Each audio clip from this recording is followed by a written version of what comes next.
More than 10 million Ukrainian people have fled their homes, including one great-grandmother, who has been reunited with family in Sydney.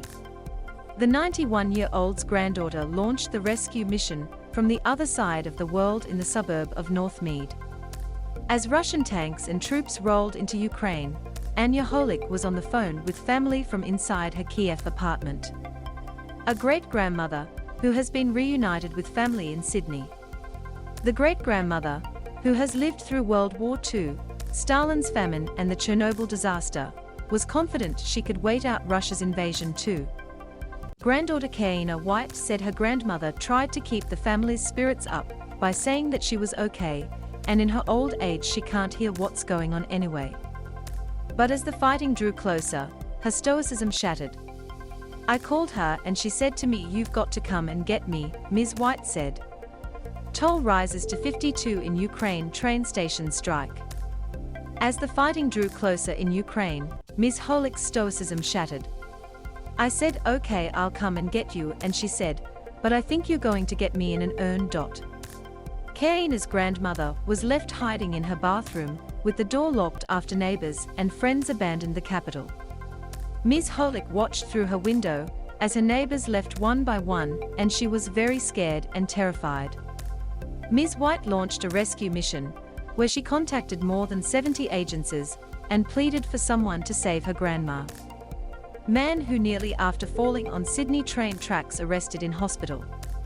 Ms. White wasn't sure if she would see Ms. Hollik again. "I was just met with no, we can't help you," she said.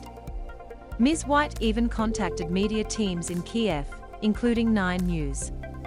9's local Ukrainian producer, Nikita Nikolayenko, helped to launch the evacuation plan.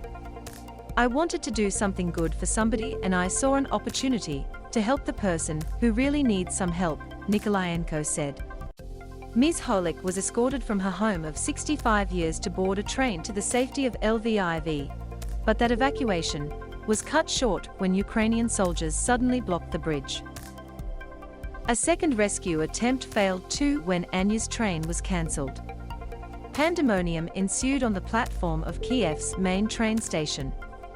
But Ms. White's scheme to save her grandmother was far from over, and she convinced a security team to help rescue her.